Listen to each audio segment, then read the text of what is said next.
तर आपण आता मेंढी पालन वगैरे करतो ते कसं आहे ना, आपण आता मेंढी पालन करतोय ते आपण आपला फायदा कसा व्हावा, आपला प्रॉफिट कसा व्हावा ह्याच्यासाठी करत असतो.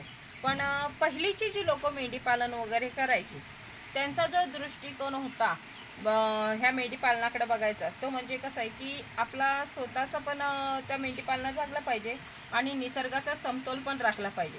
तर आता तुम्ही म्हणाल मेंढी पालनात निसर्गाचा समतोल कसा काय, तर काय असं आहे ना की आता आपण मेंढी पालन करतोय आणि एकीकडे आपल्या शेतात वगैरे गवत वाढतंय, तर आपण वाढू दे त्याच्यावर आपण फवारणी वगैरे करू असं आपण विचारानं हे करत होतो. पण आपण ती फवारणी करून त्या गवताला नाही मारत आहे तर जमिनीला मारतोय. तसंच पूर्वीची जी लोक होती ती मेंढी पालन करत होती जास्त प्रमाणात, ह्यासाठी मेंढी पालन करायची की आपला जो निसर्ग आहे तोही वाचायला पाहिजे, आपलाही फायदा झाला पाहिजे. अशा कितीतरी त्यांचा म्हणजे आपला जो दृष्टिकोन बघण्यासारखा आहे. आता विज्ञान वगैरे भरपूर आलेलं आहे, पण कितीतरी पटीने त्यांच्याकडे तेव्हा म्हणजे सर्व टेक्नॉलॉजी वगैरे खूप विचार होते त्यांना पुढचे. इतके विचार होते की त्यांनी शेती राखून मेंढी पालन निसर्गाचा समतोल हा सर्व व्यवस्थित चालावा याच्यासाठी खूप म्हणजे असं हे केलेलं आहे, वेगळे वेगळे विचार केलेले आहेत. ते म्हणजे आता जर मेंढी पालन केला तर आता जो गवत वाढतोय त्या गवताला बियाणंच येऊन देत नाहीत ही मेंढरं, कारण की मेंढरांची एक सवय आहे गवत जो आहे तो खुरडून खातात. आता जास्त प्रमाणात कुठं पण मेंढी पालन करतात तिथे बघू शकता की गवत ह्या उंचीच्या वरती गवत जातच नाही, कारण की काय त्या गवताला बियाणंच येऊन देत नाहीत आणि अगदी खुरडून खातात ही मेंढरांची सवयच आहे. त्यामुळे तिकडे बियाणं येत नाहीत, गवत जास्त प्रमाणात वाढत नाही. आणि आता पहिलीची लोक गुरं पण सांभाळायची, मग गुरं पण बघा सांभाळायची तेव्हा तिथलं गवत वगैरे सर्व खात होती आणि गवत खाते वेळी त्याचं बियाणं वगैरे पडत नव्हतं. आता कसं झालंय आपली गुरं पण कमी झाले तर मेंढरं पण कमी चारायला लागले, मग ह्यामुळे आपला गवत जो वाढतोय त्या गवताचं प्रमाण वाढलेलं आहे आणि त्या गवताच्या प्रमाणासोबत आपण आता रासायनिक खत वगैरे खूप सारं वापरतोय. त्यामुळे भात वगैरे आपण जेव्हा करतो तेव्हा बेणी वगैरे हे सर्व करायला लागते.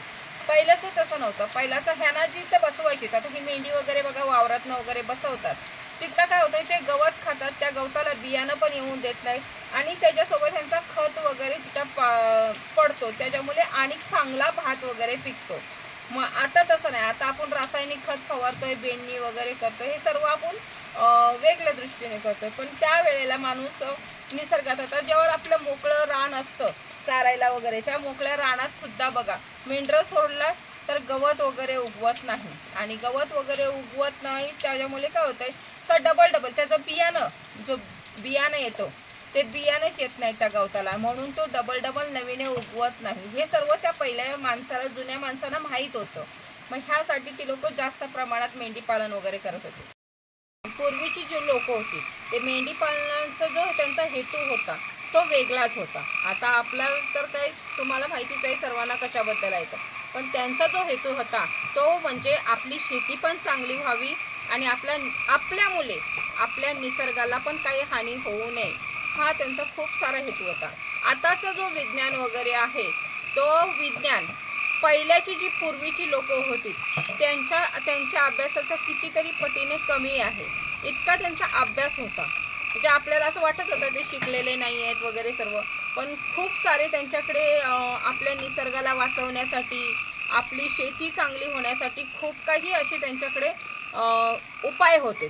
तसं बोलायला गेलं तर आपली जी मेंढी पालनाचं वगैरे ते लोक करत होते त्यावेळेला त्यांचा एक हेतू होता म्हणजे की आपली शेती चांगली होईल आणि शेती आपली सगळ्यात जास्त चांगलं पीक व्हावं आणि क्वालिटीचं व्हावं यासाठी त्यांचं एक धडपड. आणि ह्या मेंढरांमुळे आपल्या रानात जी काही म्हणजे गवत वगैरे वाढतंय त्याच्यावर काही फवारणी वगैरे करू नये ह्याच्यासाठी त्यांचं म्हणजे कसं होतंय ही जी गवत खात आहेत त्यातनं बियाणं उगवणार नाही. आणि एक आहे ह्यांच्यासाठी जो म्हणजे फायदा आपला पूर्वीच्या लोकांचा तो म्हणजे प्रत्येक वेळेला त्यांचं काहीतरी आपल्या निसर्गासाठी चांगलं होईल ह्याच्याकडे वळत असतात. ती पूर्वीची लोक जे जुने बियाणं वगैरे सर्व लावायचे तर आता आपण विकतचं वगैरे आणून आपली बियाणं वगैरे पेरतोय, जशीच आपल्याला आता बेणी वगैरे. आणि आपल्या सर्वांना माहिती आहे पूर्वीचं जे शेती वगैरे करायची आणि आताची आपण जे शेती असू दे मेंढी पालन वगैरे असो हे कितपत म्हणजे त्यांच्यात आणि आपल्यात खूप फरक आहे आणि त्यांच्यासारखं आपण करूच शकत नाही. कितीही प्रयत्न करा त्यांच्यासारखी शेती सुद्धा करू शकत नाही, मेंढी पालन सुद्धा करू शकत नाही. आताचं बोलायला गेलं तर आपण मेंढीचं वगैरे जी पहिलीची लोक होती ती जास्त वयान म्हणजे जगायला त्यांचं पण जास्त होतं, कारण की नॅचरल खात होती, ती कुठल्या रासायनिक वगैरे खात नव्हती. तसंच आपल्या मेंढीचं, शेळी पालनाचं दूध वगैरे ती आपली पोरं जी आहेत त्यांना पाजायची वगैरे. आणि आता जर कोणाला समजा असं दूध वगैरे पाजायचं बोललं आपल्या मेंढीचं किंवा शेळीचं, तर शहरातली असू दे की कुठलीही असू दे, आपल्या पोराला ते दूध वगैरे पाजणार नाही. तर काय आहे की त्यांना ते म्हणजे कसं वाटतं कमीपणा वाटतो.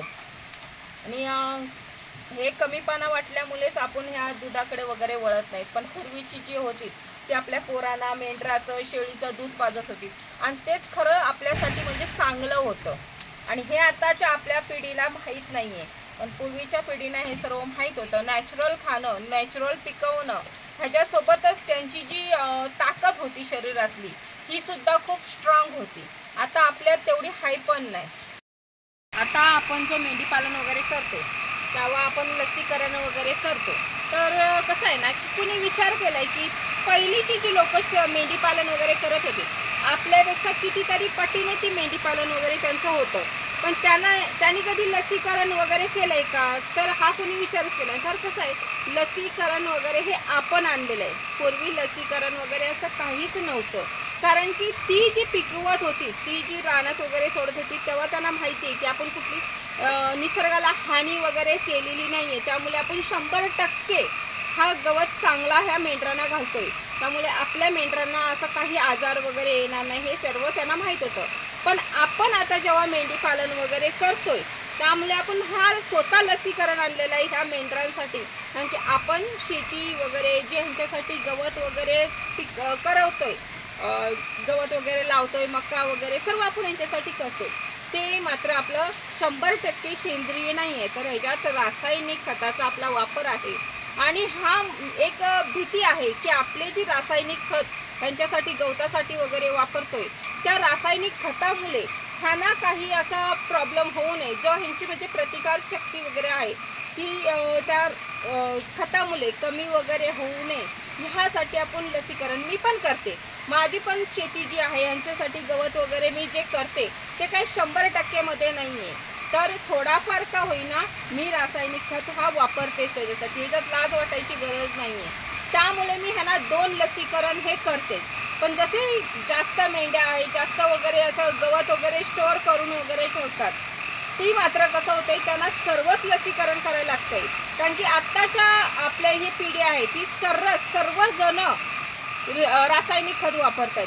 आणि ह्या रासायनिक खतामुळे ह्या मेंढरांना जसं आता प्रतिकारशक्ती वगैरे जी कमी झाली किंवा ह्यांना काही संसर्गाचे जे रोग आहेत ते होऊ नये, ह्यासाठी ह्या भीतीपोटी आपण ह्यांना लसीकरण वगैरे करत असतो.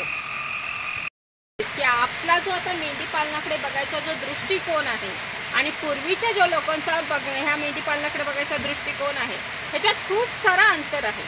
कारण की आत्ता आपण जो मेंढी पालन वगैरे करतो हा एक जुगार आहे. आत्ता मला ह्या व्यवसायातनं पैसे येतील आणि ह्या पैशातनं आलेले पैसे मी माझ्या मुलाच्या म्हणजे त्याला वेगळ्याच ट्रॅकवर नेतो की ह्या त्यातनं तो कुठलाही दुसरा नोकरी वगैरे हे असं करेल. कारण की आता आपण असं नाही शाश्वती, आपण काय असू दे मेंढी पालन असू दे किंवा शेती करणारा असू दे किंवा शेळी पालन करणारा असो, हा ठामपणे सांगू शकत नाही की माझी पोरं, मी पण सुद्धा सांगू शकत नाही की माझी पोरं पुढे मेंढी पालन करतील, शेती करतील, असं शाश्वती म्हणजे देऊच शकत नाही. पण पूर्वीची जी लोक होती त्यांचा जो बघण्याचा दृष्टिकोन होता त्यांचा एवढा म्हणजे चांगला दृष्टिकोन होता की आता माझी ही मेंढी पालन सक्सेस झालं तर मात्र माझी पुढची 10 पिढ्या हे मेंढी पालन पुढे चालवतील, तीही सक्सेस होतील, त्यांची शेतीही चांगली होईल, असा त्यांचा वेगळा दृष्टिकोन होता.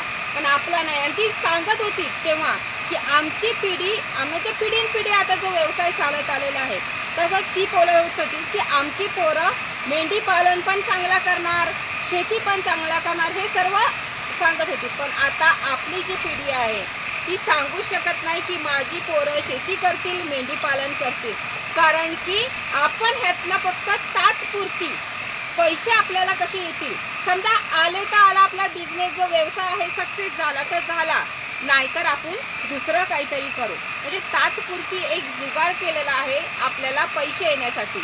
आणि त्यावेळेला त्यांनी जो मेंढीपालन केलेला होता, त्यांनी निसर्गाचा समतोल राखण्यासाठी, आपली शेती वाचवण्यासाठी आणि पिढ्यानपिढ्या आपला एक व्यवसाय चांगल्या प्रकारे चालावा, हा एक त्या पूर्वी लोकांचा जो विचार होता तो वेगळा ट्रॅक होता. मग त्यामुळे दृष्टिकोनात खूप सारा फरक येतो. आणि जो हा दृष्टिकोन आहे त्यांच्यासारखा दृष्टिकोन आत्ताच्या आपल्या जर लोकांनी कोणी विचार करायचा ठरवला तरी तो लगेच शक्य नाही आहे. कारण की ह्याच्यावर खूप सारा आपल्याला आपल्या पोरांना पण शिकवायला लागणार आहे की आज पुढे तुम्हाला काय करायचं आहे, तुम्हाला कसं चालायचं आहे. आणि आपली पोरं चालतील ह्याची गॅरंटी सुद्धा आपण देऊ शकत नाही. त्यासाठी आपला मेंढीपालन जो आपण करतोय त्याच्यामध्ये दृष्टिकोन आपला बदलला पाहिजे. एकदा दृष्टिकोन बदलला तर आपला मेंढीपालन पण जो पहिल्यासारखा आहे त्याच्या कुठेतरी रस्त्याने दिशेने जाईल. तसंच बघायला गेलं तर दृष्टिकोन बदलायला आता 100त 1% माणूस जर करत असेल तर सर्व स्लो गतीने होणार आहे. कारण की बदलत नाही असं नाही, पण एखादा बदलायची सुरुवात करत आहे. ज्या वेळेला हे 100तले 90% जेव्हा हे बदल वेगळं दृष्टिकोन होईल त्यावेळेला मात्र ही बदल फास्ट गतीने होणार आहे. पण आता सध्याच्या परिस्थितीत हा स्लो गतीवरच होणार. आणि जवसर आपला मेंढीपालनातला दृष्टिकोन बदलत नाही तवसर मात्र पूर्वीसारखी. आणि प्रत्येकाने हा प्रयत्न केलाच पाहिजे की आपण पहिल्यासारखं नॅचरल शेती असू दे, तुमची मेंढीपालन असू दे किंवा शेळीपालन असू दे, पूर्वीसारखी नॅचरल कसं करता येईल हे जर आपण करायसाठी दृष्टिकोन बदलत गेला तर मात्र आपला हा जो व्यवसाय आहे तो नक्कीच आपण सक्सेस करू शकतो.